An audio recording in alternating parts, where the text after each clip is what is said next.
guys, welcome to Shower Fully by Liz. Today is going to be the first video in my entrepreneurial series where I interview entrepreneurs and creatives all over the world. I'm currently in Lagos right now and I decided I had to meet this special woman, and she's here with me today. So you guys, here is Dee, who's going to introduce herself to you. Hi everyone, my name is Desola Mako, but people call me Dee. I'm a lifestyle and fashion blogger, or I used to be, and I'm on a break. I'm an entrepreneur and work 8 to 5. I own a lifestyle brand, stationery, fashion and accessories brand, and I work 8 to 5 as an architect.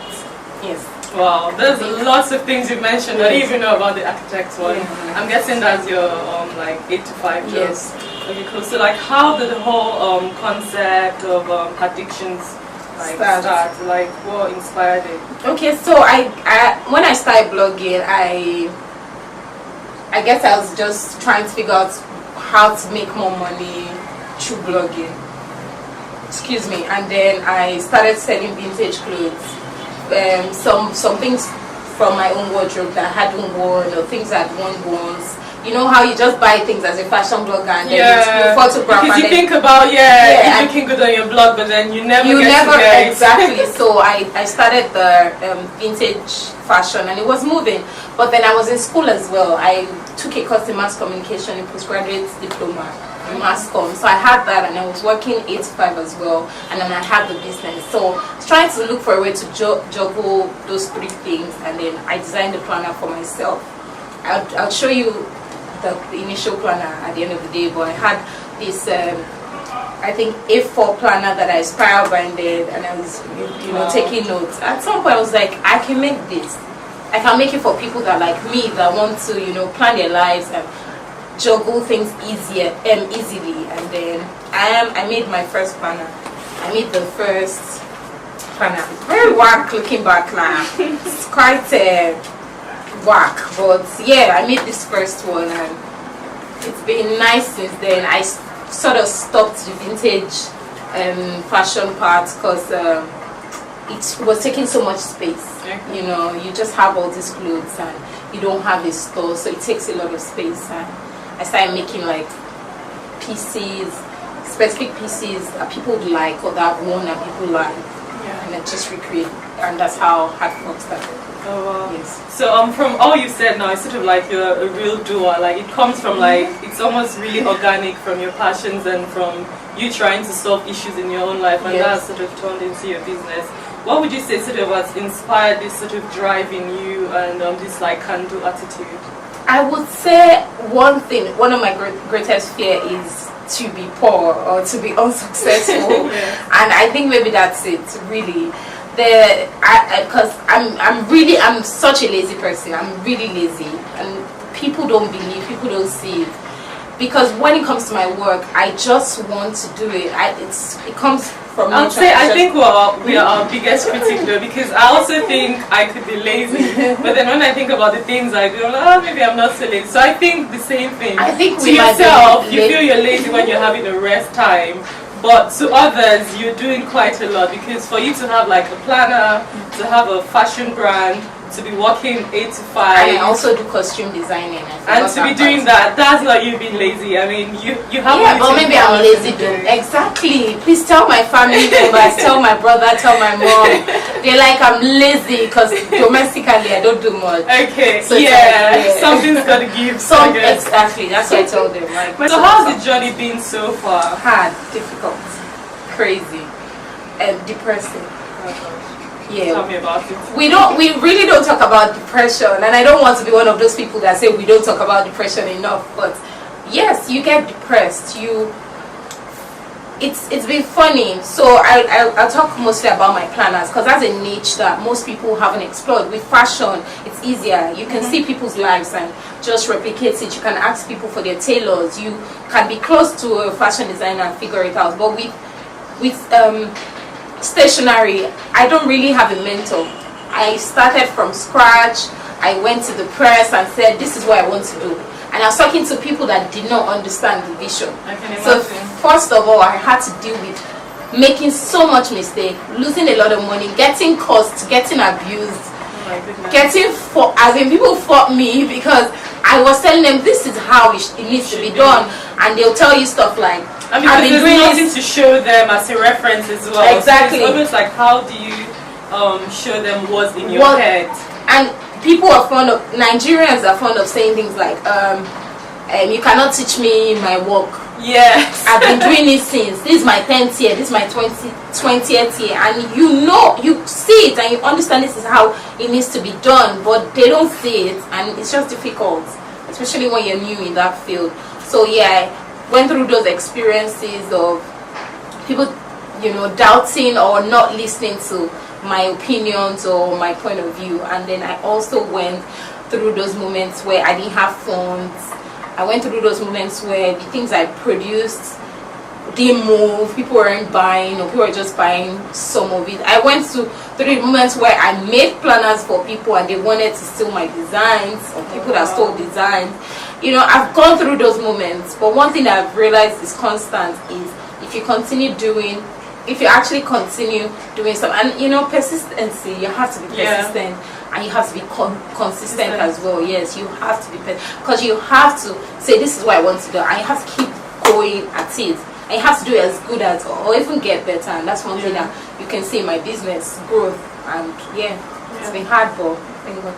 That's good. So going just a bit back now to like designing and stuff. So for someone like me, have no idea about designing like a book like this or a journal or planner, and you yourself, being that you, like you said, you have no mentor, you had no one around you doing it really. So how did you because you design it yourself, isn't it? So what softwares do you use? How did you teach yourself the skills? And how did you get the knowledge to know what you want, to be able to direct other people to actually produce what you want? So for a young Nigerian who's thinking, I would like to do this but has no clue, where can they start from? Okay, so I would say, when I wanted to start designing this planner, it was so funny because I had this colleague that was into IT at that moment, and I would go and disturb him, Stanley, let's do this, and he also wasn't so good using software. It was more of a website person, and I don't really know IT words, but it was a Java person. It was more websites and stuff, so coding and stuff, exactly, coding. Thank you. I'm not an IT person. For graphics it was different. So we found CorelDRAW. Initially I designed on PowerPoint to look to work. I was like, what is that I'm printing? So we opened CorelDRAW and he showed me like a few tips, how to draw a line, how to draw a square, stuff like that. And I remember that my friend gave me, one of my friends that is into graphics, gave me a folder of tutorials to watch. And one day I was just seated and I opened only one, because I hate sitting to do anything. I opened only one file, and that was really the file that I needed. The file had it had like the littlest things that have kind of helped me how to edit, how to make how to, I don't know, it's just, the file was just what really helps me. I don't have a proper knowledge of I use CorelDRAW. I don't have intense knowledge. I look for fonts, I download fonts, I pull it, I drag it, I replicate it, I change the color, I take a square, I play with graphics. I don't do anything fantastic. I just play, drag. Have fun. It is creative, I guess. Yeah, so I just have fun, look at colors, do mood boards, look at what people are doing, and stripes. How do I think that's what it's been the most basic knowledge. Ask how did you get into designing your own outfits for your lifestyle brand? I'm sure you're not from that background really. So in terms of even making the clothes, do you actually make them yourself? Do you do the sketches as well? Okay, so one would say fashion is my first love, because I've always been into fashion. As an architecture student, I would always get dressed to class, even though most people would expect that you'd look rugged or look, tired. I would always have time to dress up or play dress up. It used to get me in trouble a lot in school. But yes, fashion has always been part of my life. I do my sketches myself. I used to sew. Because I told you I don't really do stuff that keeps me seated. I think it's a waste of my time. So now I have tailors that I work with. So once I design, I make sample pieces first. I take them, I try them on. I switch whatever I think I don't like, and then I come up with stuff that I like. But basically, I always try to design for myself. What would I want to have in my wardrobe? Like, what kind of shirt would I want to wear? Where do I go to? Yeah. Because I feel like I'm designing for my generation, not necessarily for people coming that want to relate with us can wear my clothes. People older that want to feel like me can wear my clothes, but really I design for my generation. The woman that is, getting into, what would I call it? The woman transitioning, the transitioning woman getting from school to her 8 to 5, the woman that wants to go out in the evening with her friends. That's who I design for. Okay, that's cool. And how did you sort of come about finding who you can work with in terms of even trusting them with your designs? So for the planner, and also like how did you seek to find your tailors? Okay, so for the planners, I basically spoke to all these people that make cards, like complimentary cards. I started from there, and that's why I said most of them didn't have the knowledge. They knew the right press, they had a press, but they didn't really understand it. When you say planners, people are like, is it diary? Is it notebook? Is it that's what they ask. Is it a diary? Oh, it's like diary. Yes, it's like a diary, but it's this way, it's that way. They don't understand logic, but of course I started with those people, and I've kind of grown to, there's no perfect person, so it takes about 20 steps to make a planner. So it's not just one person, it takes 20 steps. You keep changing. The person that prints is different from the person that makes, different from the person that cuts, different from the person that makes spiral binds, different from the person that makes the plate. It's different from everything, from the person that arranges. It takes about 18. So is this different businesses, or you mean like different departments within like the umbrella? Different businesses. Oh, wow. Some people, their specialization is to cut. Wow. To cut. People spiral bind. People print the covers. People make the hard covers. The making it into a cover. So this is interesting. Yes. How do you manage the cost? Because I'm guessing if you're going to different businesses, that sort of really adds up. Okay, yes, and that's why I try to explain to people, because people are not interested. People want a cheap product. But the thing about a planner, for example, is, or printing is. I love this color. Thank you. The thing about printing, for example, is it's cheaper when it's more. The more, the cheaper. Yes, exactly. And we don't have that capacity to produce a lot. If you're producing 100, it's like nothing to them. It's like 100. So it's more expensive. Yeah. They can do some things for 10 naira if it's 1,000. Yeah. If it's 100, they're going to give you a lump sum. Yeah. Because they're not going to calculate it by 10 naira. So it's cheaper. It's more expensive, but I don't know. I feel like with passion and just finding the right customer, looking at the future and realizing that okay, the goal is to grow. The goal is to have a lot of places to put your planners in. That's you guys, I'll have all the links below, so make sure you check out these planners. They're really, really, really beautiful. These are the two I'm like struggling to choose from. I need to make a decision by the end of today. But I was gonna ask, so what's been like, I'll say in terms of what challenges have you faced, what lessons have you learned, and in terms of growth as well, like how has it been? You've been around for, is it a year now, or how long did you officially launch? Officially it'll be 2 years. 2 years. Because it was I think January 2016. Yes, January 2016. Yes, so how's been that? It's a learning curve, isn't it? Yeah, How has it been? Like the deeps, the lows, the lessons, and it is. So for the planners, the planners are seasonal. They're not, and that works for me because I work 8 to 5. I go to school. I like education. I want to go to school till I'm about 30. So I try to go to school every time. So yeah, it's a bit challenging trying to get time off work to face the production of the planners, to deal with this many channels, about 20 people or 30 people. You fight, you scream, but the good thing is, if you can set your standard and don't bend, they will maybe they'll meet it, or maybe they'll try. They'll take you seriously. They'll take you seriously. So yes. I think if you sort of maybe waver, they'll be like, that madam, leave her, Jerry. Yeah, and people don't understand why quality is important to you. So except you keep hammering it and complaining, or except you're willing to pay, you know, like, okay, you know what, you destroyed it, you have to make a new one, I'll pay for it. Except you're willing to do that, they're just going to keep doing things the way they're used to doing it. So would you say that's been one of the challenges? That's been definitely one of the challenges, just trying to find the right hands, trying to convince people to buy, trying to convince people that it's a good product, trying to instill this culture of planning into people. Yeah. You know, even businesses that collaborate with you or come to me. For example, I did planners for a business last year. One of the businesses wanted my designs, didn't understand why my designs weren't theirs. Wow. Yes. That's crazy. Yes.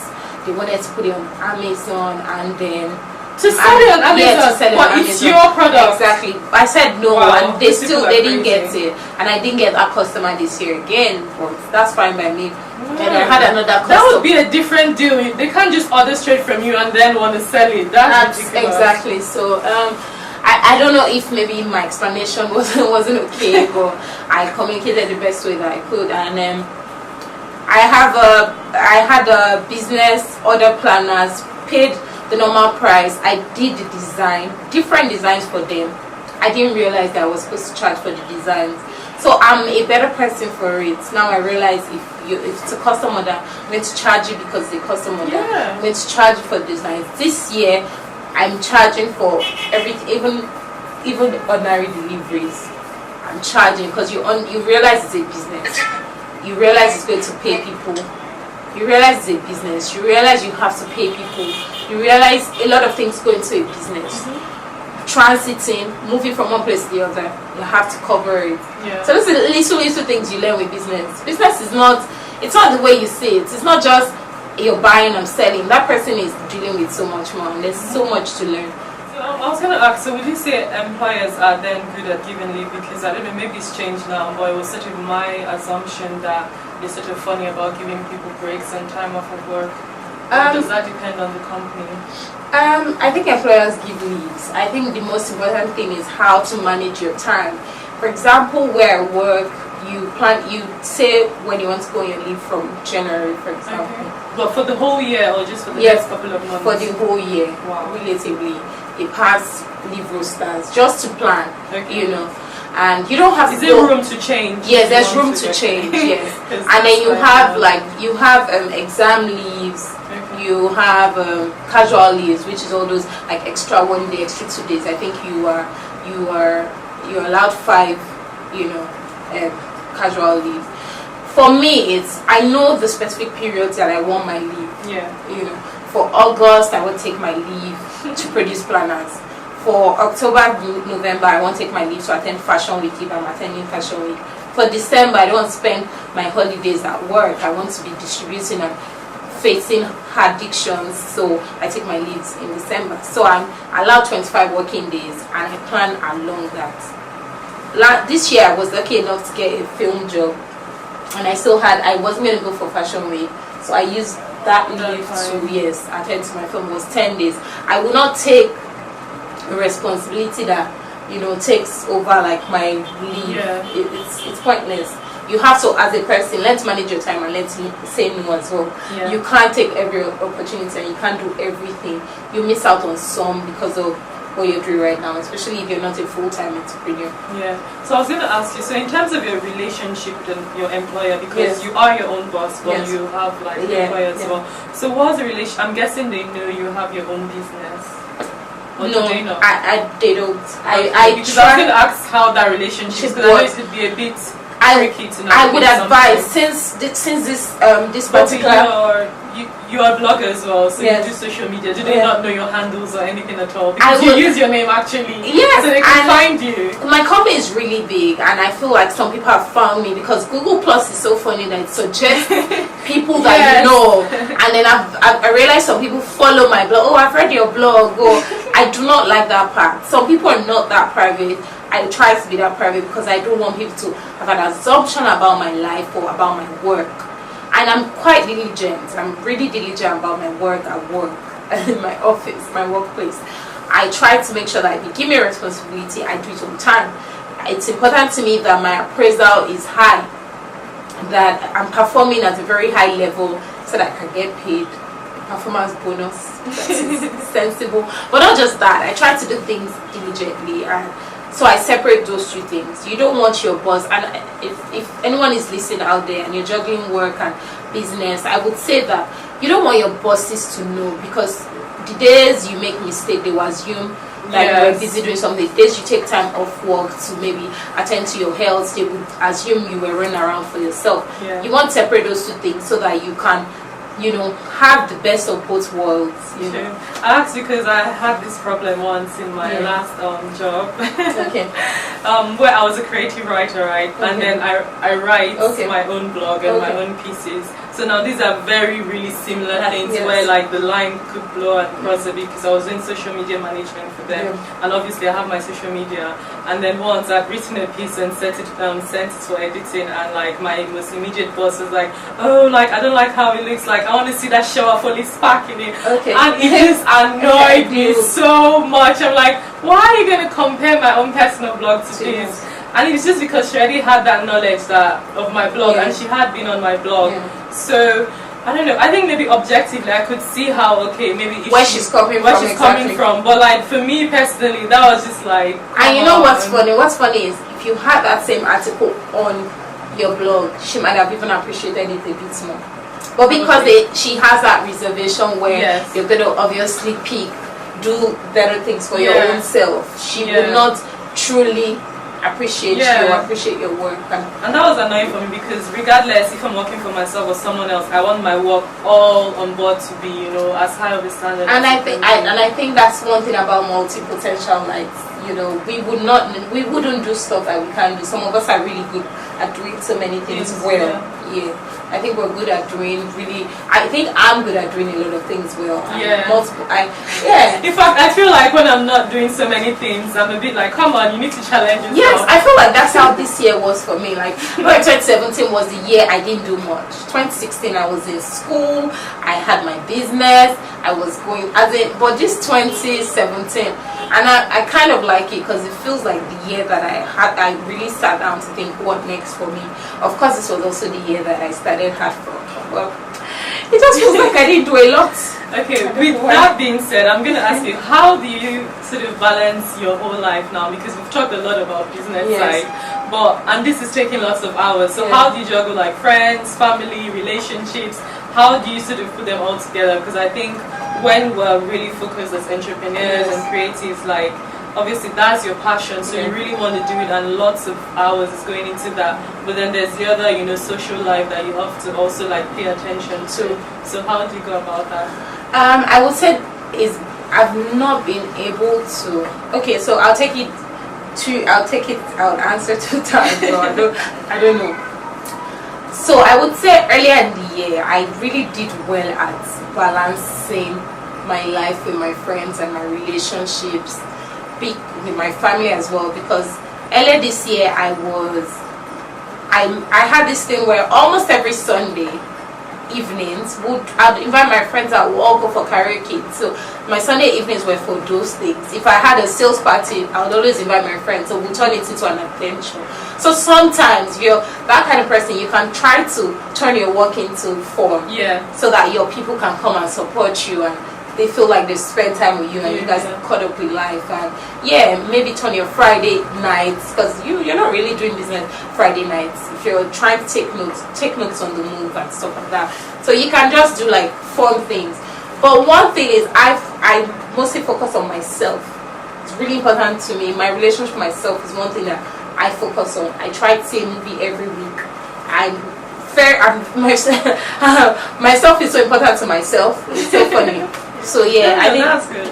I think that's one thing I really focus on, relationship with myself. But one thing I also noticed is, as a busy person, you try so much to please everyone because you feel guilty. Yes. You feel guilty. But if you just take a break and you don't do what you do, you realize people are not making as much effort. So you should ask yourself why you should feel guilty about that. Yeah, it's true. Because I think it comes again with you sort of having doing a lot. Yeah. So you also see that you're the one always putting in that effort, and it's like, I'm the one actually doing all this calling. And then it's like, exactly, and then it's I'm like, okay, I'm gonna chill back a bit and see, observe. I think that that a lot has been me for this year. This year has been like the year of like taking a break, analyzing my relationships. Okay. Yeah. So I started by wanting to do a lot of African prints, and I think about doing stuff by capsules. So it's really just capsule collection. So this was really the first things that we explored. Things I would normally want to wear, like a kimono, sort of jackets, and an African print with pockets, because that's really important to me. And then I went on to play with like shift dresses, because I'm such a shift person. I like short dresses. Yeah. And then did the same with this as well, because I just shift dresses, but in like African looking prints. Yeah. But this sounds like.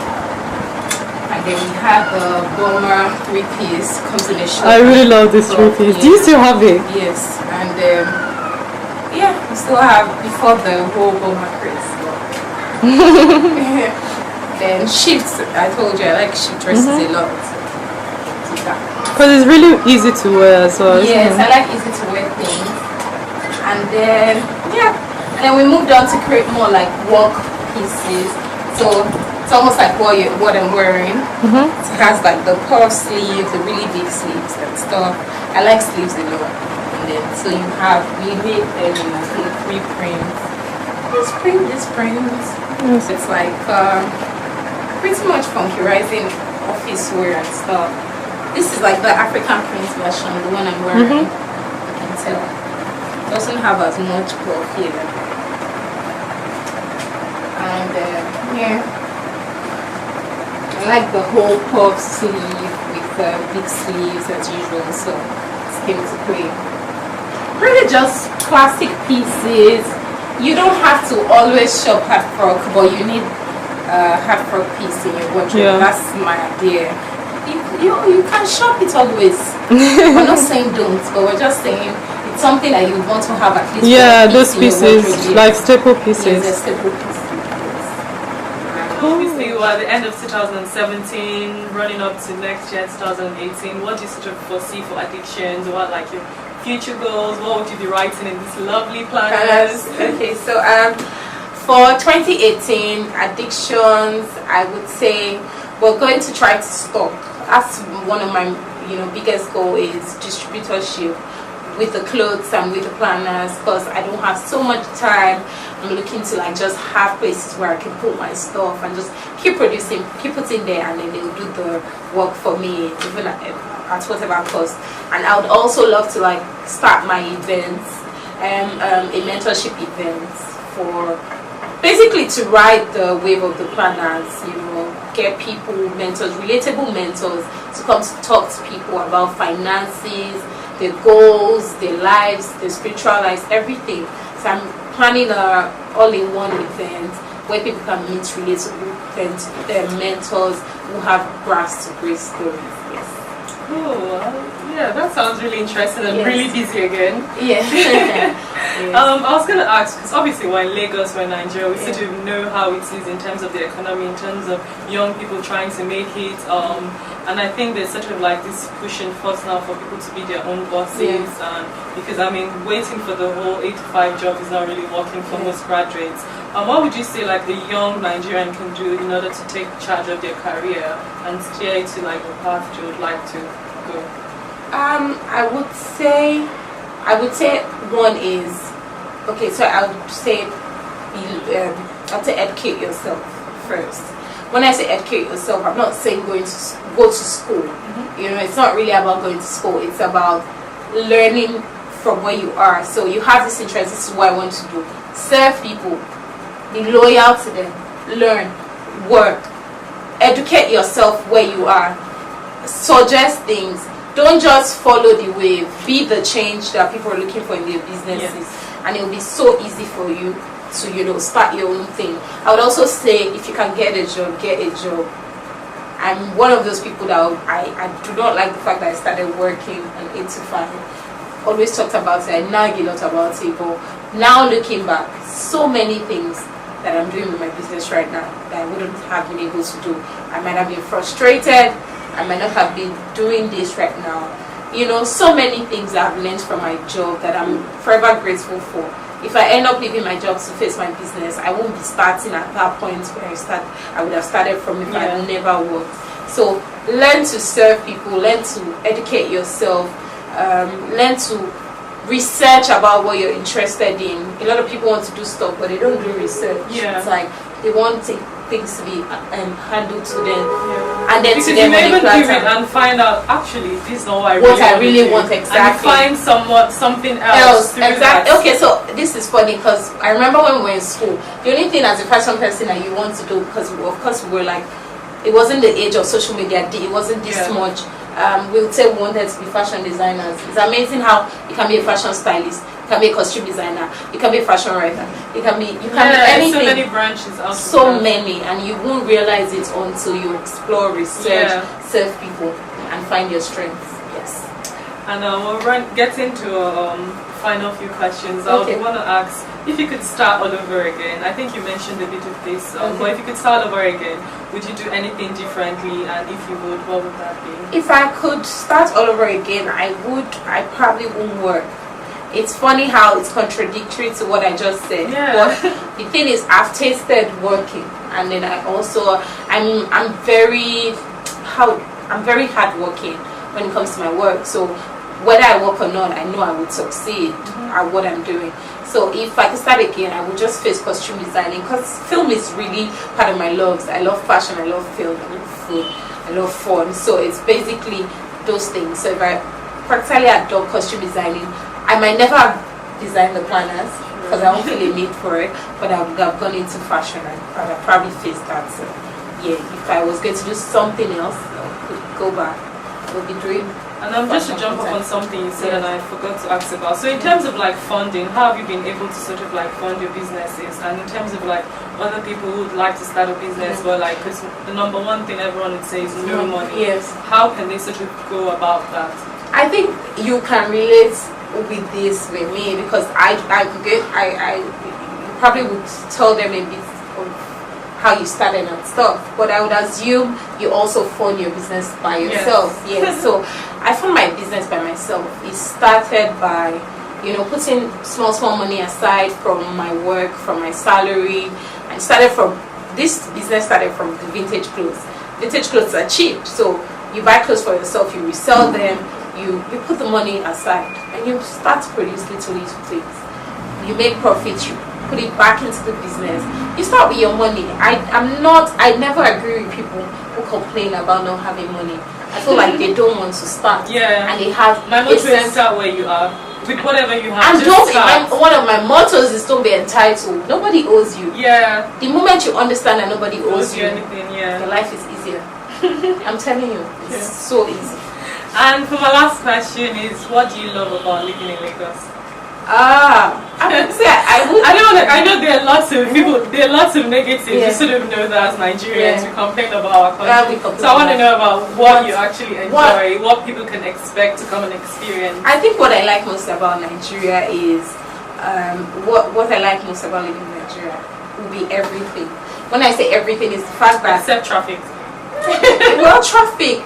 It's funny what you find in traffic. People shouting at themselves in traffic, and you're laughing. You're shouting at people in traffic. Exactly, it's entertainment.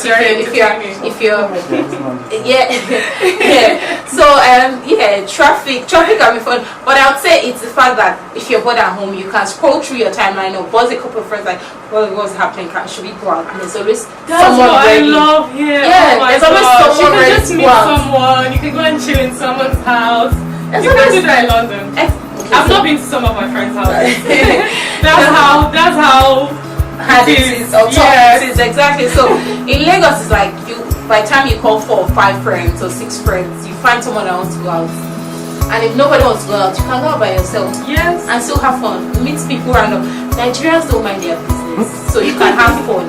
The fact that they can say, why are you? Did you come here alone? Why are you sitting alone? And if you're interested, exactly, you can spark up a conversation. And because Nigeria generally is really fun. We're fun people. We don't mind our business. We don't mind our That can be bad. It is so bad. Actually, turn me down when I'm on the street. we don't mind our business. We don't. Like, if you have big hair in Nigeria, everyone's going to look at you and you'll be wondering, are my pants torn? Is my bra showing? What exactly is going on? So we're just judging you. Yeah. So. Oh, well, thank you so much for being on my channel. Is there any other thing you'd like to share with the viewers? Tell us your social handle, your website, and everything. So we have an e-commerce store, Heartdictions.com. That's Heartdictions, Addictions.com. Where I'm on Instagram. That's really the only social media I use, but I'm on Twitter as well at Mako, DEE_MAKO. And I have a blog, Mako.com. It will be up and running in 2018 again. Like, so much more content. I'm sharing things that I'm learning along my journey. If it's one thing I want everyone to know, entrepreneurs out there, people aspiring to be entrepreneurs, I would say don't be entitled, serve people, believe that things will fall into place, cry sometimes. Remember that joy would always come. You've been there before. We would scale through. Yay, that was awesome. Thank you. Bye now. Bye. Bye guys. Thank you.